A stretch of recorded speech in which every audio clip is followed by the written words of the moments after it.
আবার ওই রকম পরিবেশ না আসে, এই ভয়ের মধ্যে আতঙ্কে থাকতে হয়। ভাই এরপরে আর চা নিয়ে আসেন না।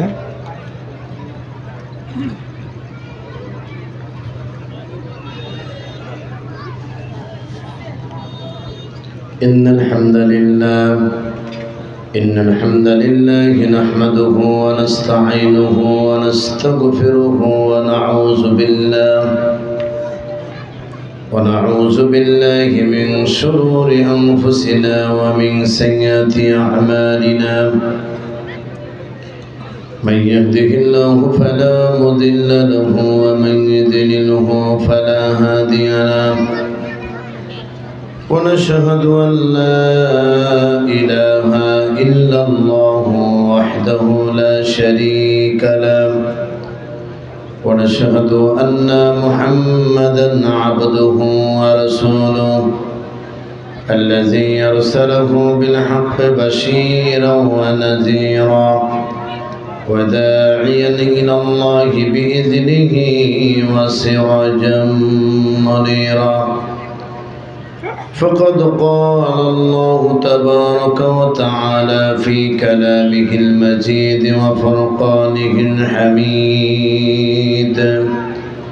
সকলে আমার সাথে বলুন আউযু বিল্লাহি মিনাশ শাইতানির রাজীম।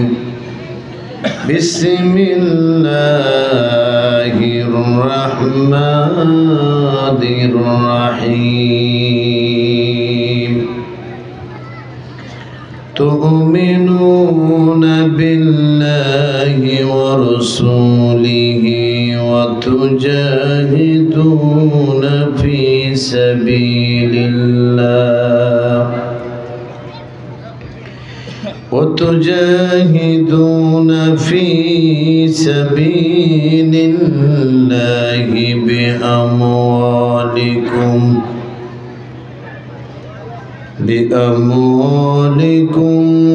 وأنفسكم ذلكم خير لكم إن كنتم تعلمون. وقال الله تبارك وتعالى في كلامه المجيد إن الله وملائكته يصلون على النبي يا أيها الذين آمنوا صلوا عليه وسلموا تسليما. اللهم صل على محمد وعلى آل محمد كما صليت على إبراهيم وعلى آل إبراهيم إنك حميد مجيد. اللهم بارك على محمد وعلى آل محمد كما باركت على إبراهيم وعلى آل إبراهيم إنك حميد مجيد.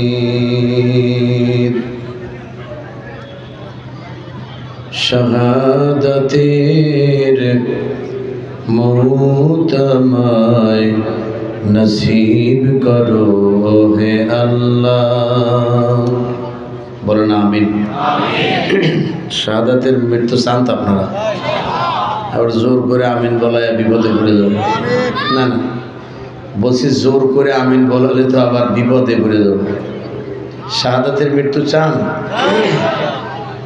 আমরা অনেকেই শাহাদত নিয়ে আকাঙ্ক্ষা করতাম, কিন্তু যে সমস্ত ছেলেরা বৈষম্য বিরোধী ছাত্র আন্দোলনে যুক্ত হয়েছিল ওরা শাহাদাতের চিন্তা অনেক সময় মাথা করেই নি কখনো, কিন্তু ওরা স্বৈরাচার বিরোধী আন্দোলন করতে গিয়ে নিজেদের জীবনটা জালেমের বন্দুকের গুলিতে হারিয়ে দিল। মহান আল্লাহ যেন ওদেরকে শহীদের মর্যাদা দান করেন। বলেন আমিন। জিহাদে যেতে ডাকিছে আমায় বাতিলের সাথে দিতে পাল্লা কবুল করো হে আল্লাহ। কোরআনের কথা যারা বলেছে কারাবরণ তারা করেছে, তোমার পথে যারা ডেকেছে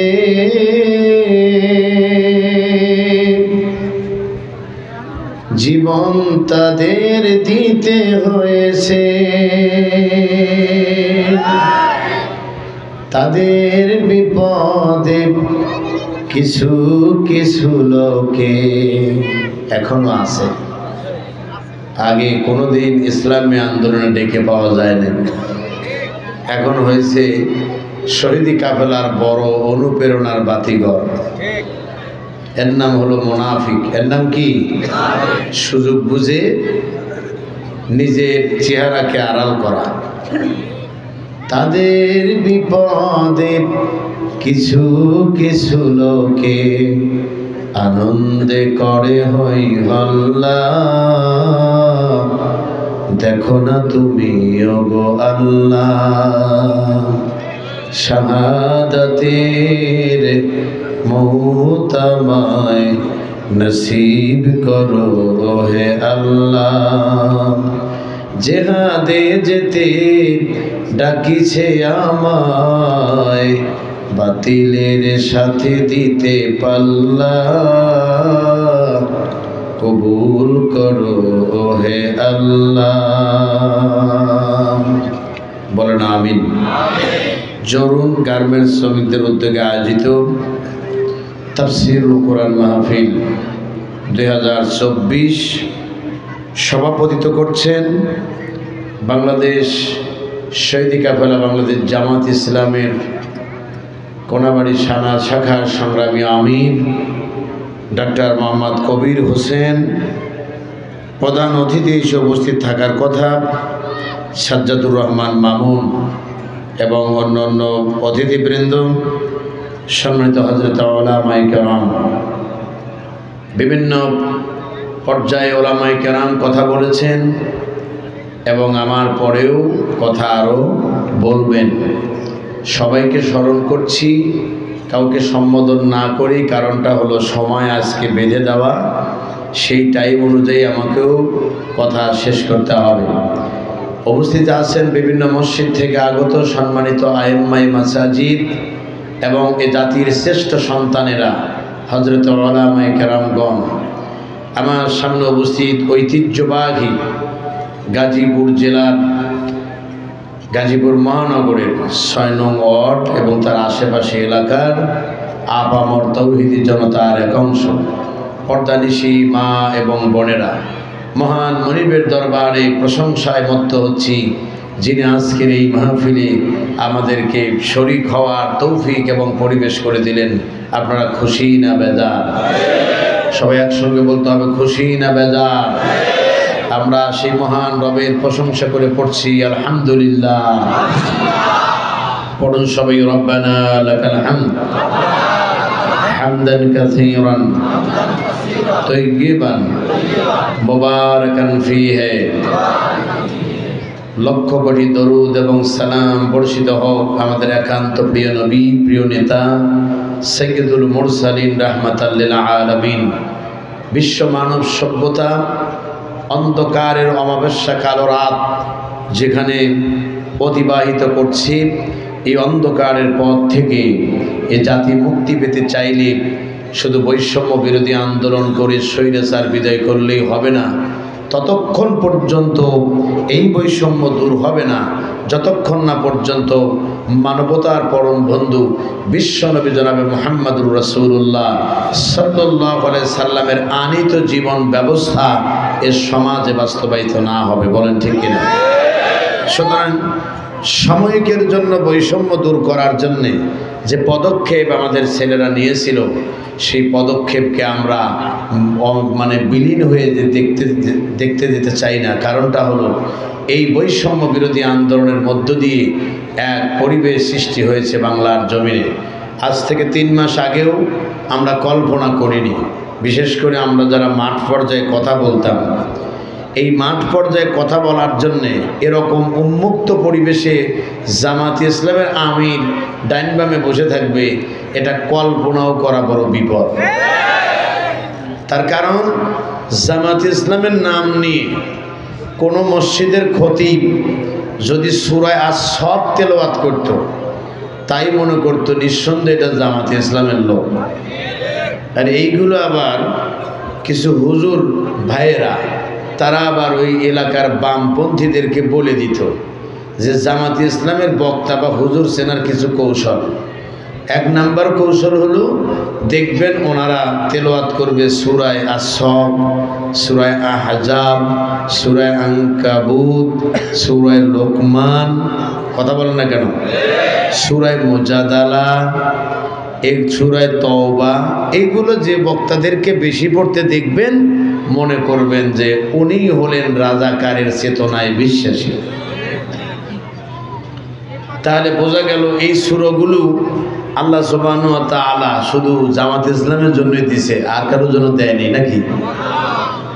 মানে চিন্তার রুচি এতটাই দুর্ভিক্ষ নিয়েছে, রূপ নিয়েছে, যা বলে বিবরণ দিয়ে শেষ করা যাবে না। আমার একটা মাহফিলের কথা না বললেই নয়। দাওয়াত নিয়েছি, যে হুজুর বিরোধিতা করেছে ওই হুজুরকে চিনিও না, আমি কোনো দিন দেখা হয় নাই। ইউটিউবের কল্যাণে সে আমাকে দেখেছে, দেখার পর আমার মাথার টুপিটা দেখে বলেছে উনি তো সাইদি সাহেবের দলের লোক, সুতরাং ওনাকে দাওয়াত দেন, যাই কিছু করেন, 2-4টা মামলা টামলা অথবা কোনো কিছু হতে পারে, এই বিষয়টা খেয়াল রাখেন। লোকজন আমাকে ফোন দিয়ে বললো যে আপনি আসার 4 মাস 5 মাস আগেই তো এলাকার বামপন্থীদের হুজুররাই খুব সচেতন। তা আমি তখন চিন্তা করলাম যে নিঃসন্দেহে আমার কোনো বক্তব্যে সূরা আস-সফ অথবা অন্য কিছু তালাশ করে পাইছে, নচেত এইভাবে আমারে বলার কথা না। কথা কি বুঝতে পারছেন?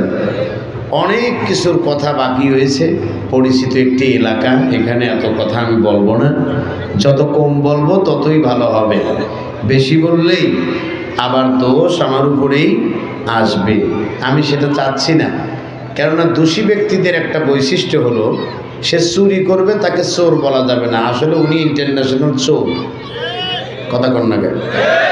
গত 15 বছরে যারা ভোট চুরি করে ক্ষমতায় ছিল, এদেরকে যদি এখন বলেন ভোট চোর, আসলেও কিন্তু চুরি করছে, তাও যদি বলেন দেখবেন রাগ করে, কয় হুজুরের ওয়াজ করে কাম নাই, হুজুর আমাদের ভোট চোর বলছে। উনি যে করছে এটা কোনো দোষ নাই। কথা কি বুঝতে পারছেন? মসজিদে বেনামাজির বিরুদ্ধে ওয়াজ করবে, ইমাম সাহেব বলবে যে হুজুর আর কাউকে পায় নাই, আজ আমার সামনে কাতারে দেখছে আর বলতেছে। এলাকায় সুদখোর, সুদ খাওয়া কি হালাল? কথা যারা বলতেছেন না তারা মনে হয় খান নাকি? একটু জবাব দেন, হালাল না হারাম? বাস্তব মুখে কিছু কথা শোনেন, ওয়াজ তো জীবনে বহু শুনেছেন, কিন্তু আমরা তো আজও বাংলাদেশে ইসলাম প্রতিষ্ঠা করতে পারিনি, পারছি কি? সুতরাং ওয়াজের নামে আওয়াজ বাদ দিয়ে কিছু বাস্তবতা বোঝার চেষ্টা করেন। মসজিদের মেম্বারে বসে ইমাম সাহেব যখন ঘুষের বিরুদ্ধে কথা বলে, এলাকায় দেখবেন পিয়নের চাকরি করে সরকারি অফিসে, 5 তলা বিল্ডিংয়ের মালিক, ওর দাপটে ওই অফিসের বসও কথা বলে সাহস পায় না। অথচ দেখবেন উনি বলবে হুজুর আমাকে দেখে এই ঘুষের ওয়াজ করবে। সুদখোর দেখে তাকায় থাকে, উনি যে সুদ খাচ্ছেন, উনি যে ওনার আপর মায়ের সঙ্গে জেনা করতেছেন, ওনার এই গুনার চিন্তা নাই, হুজুর যে বলছে এটাই দোষ। একজন আমার সামনে বসে থেকে ইসলাম বিরোধী কর্মকাণ্ডের কথা বলতেছে, বলছি ভাই আপনি যা বললেন তাতে ইসলামের মানুষের কাতারে